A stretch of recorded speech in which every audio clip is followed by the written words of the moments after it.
उत्तराखंड का प्रसिद्ध लोक पर्व फूलदेई त्योहार बागेश्वर में भी धूमधाम के साथ मनाया गया। फूलदेई त्योहार को मनाने को लेकर सुबह से ही बच्चों में काफी उत्साह देखा गया।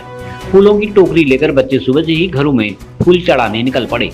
उत्तराखंड में फूलदेई के त्योहार को मनाने के पीछे लोगों का प्रकृति के प्रति अगाध प्रेम छिपा हुआ है। फूलदेई त्योहार बसंत ऋतु के आगमन के साथ साथ प्रकृति के संरक्षण का भी संदेश देता है। इधर बागेश्वर की जिलाधिकारी अनुराधा पाल ने भी बागेश्वर के लोगों को लोक पर्व फूलदेई की बधाई दी है।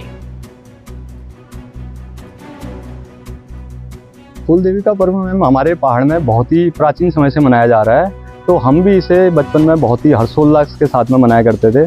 सभी गांव के सभी बच्चे एकत्र होते थे, हम सभी फूल इत्यादि जमा करते थे और घर घर जाकर बड़ों का आशीर्वाद लेते थे और साथ ही साथ वहाँ से चावल और गुड़ आदि एकत्र करते थे।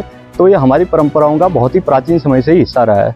परंतु जैसे कि आज हम देखते हैं छोटे बच्चे इन चीज़ों के प्रति रुचि नहीं दिखाते हैं, उनको इन त्योहारों को मनाने में उतना इंटरेस्ट नहीं रहता है।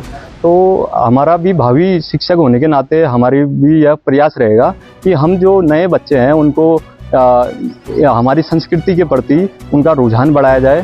तो यही हमारी कोशिश रहेगी कि पहाड़ की जो संस्कृति है वो और आगे बढ़े, फले फूले।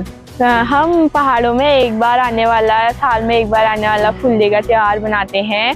एक दिन पहले हम सभी बच्चे फूल तोड़ते हैं अलग अलग तरह के, जैसे कि नाशपाती के फूल हो गए, आड़ू के फूल हो गए, कई तरह के फूल तोड़ते हैं, अलग अलग कलर के फूल तोड़ते हैं जैसे कि पिंक, येलो, ब्लू।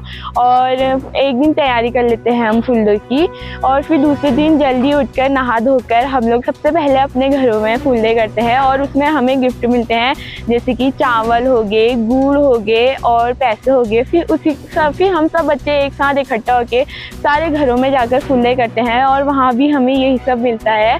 तो हमें अपने पहाड़ों का फूलदेई बहुत अच्छा लगता है। फूलदेई जैसा कि हम सब जानते हैं कि वर्ष भर बच्चों को इंतजार रहता है कि ऋतु परिवर्तन का पर्व होता है और बसंत का स्वागत होता है।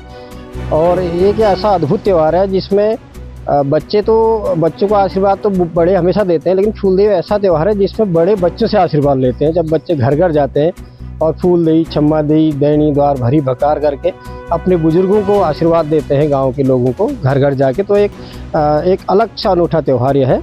दूसरा, वर्तमान में एक पलायन हो सकता है या कई अन्य कारण, संक्रमण काल हो सकता है कि हमारे इसका धीरे धीरे प्रचलन कम हो रहा है। एक तो गाँव में बच्चों की संख्या कम है, दूसरा शहरीकरण इसका एक बहुत बड़ा प्रभाव है कि जो हम कस्बाई क्षेत्रों में चले जाते हैं, मार्केट में बाजार की ओर चले जाते हैं, त्यों ही हम अपने पारंपरिक त्योहारों को भूल जा रहे हैं और उतना उत्साह इसमें नहीं देखा जा रहा है, जबकि ये इसको अधिक महत्व दिया जाने की आवश्यकता थी। और अभी जो सरकारी स्तर पर या सामाजिक संगठनों स्तर पर प्रयास हो रहे हैं, अच्छे प्रयास हो रहे हैं, लेकिन जब तक जनसामान्य इससे नहीं जुड़ेगा और जो ये लोगों का जो इसकी ओर जो ध्यान दोबारा आकर्षित नहीं होगा, तब तक इसको और लोकप्रिय नहीं बनाया जा सकता है। और ये कारण निश्चित रूप से है कि इसमें कमी आई है और हम इसको इतना ज़्यादा लोकप्रिय बना भी नहीं पाए हैं। और दूसरा, हम इसकी मार्केटिंग भी नहीं कर पाए। अगर हम अपने त्योहारों को मार्केटिंग कर दें तो अपने लोक पर्वों को, तो वो और ज़्यादा उत्साह के साथ मनाए जा सकते। देखिए, फूलदेई उत्तराखंड का और विशेष रूप से कुमाऊं का बसंत ऋतु के आगमन पर एक बड़े हर्षोल्लास के साथ, बड़े उत्साह के साथ मनाया जाने वाला एक त्यौहार है। और बल्कि एक तरीके से हम देखेंगे तो प्रकृति के साथ मनुष्य का संबंध और सामंजस्य, प्रकृति के साथ मिलजुल कर रहने के जो भाव हैं वो इस त्यौहार में झलकते हैं। अपने प्रकृति के संरक्षण, संवर्धन, अपने परिवेश के साथ एकाकार होने का जो भाव है वो इस त्यौहार में झलकता है। और बड़ा खूबसूरत वो दिन होता है जब छोटे छोटे नन्हे मुन्ने बच्चे टोकरियों में पुष्प लेकर घर घर जाके अपने पड़ोसियों की, अपने घर के, अपने नाते रिश्तेदारों के मंगल कामना जो है करते हैं और उनके देहरी में फूल बिखेरते हैं।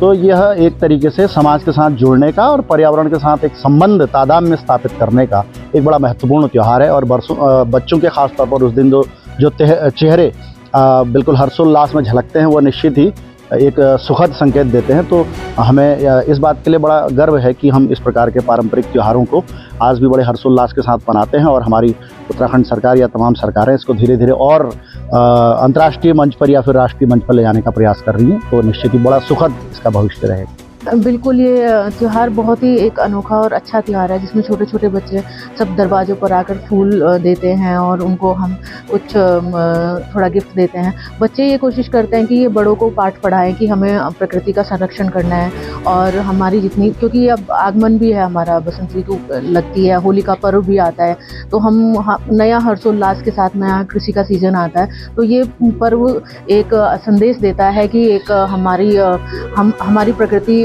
नया एक रूप ले रही है, तो उसको हम कैसे संरक्षित करें, कैसे संजोएं और कैसे हम आनंद के साथ मिलजुल कर प्रकृति के साथ रहें।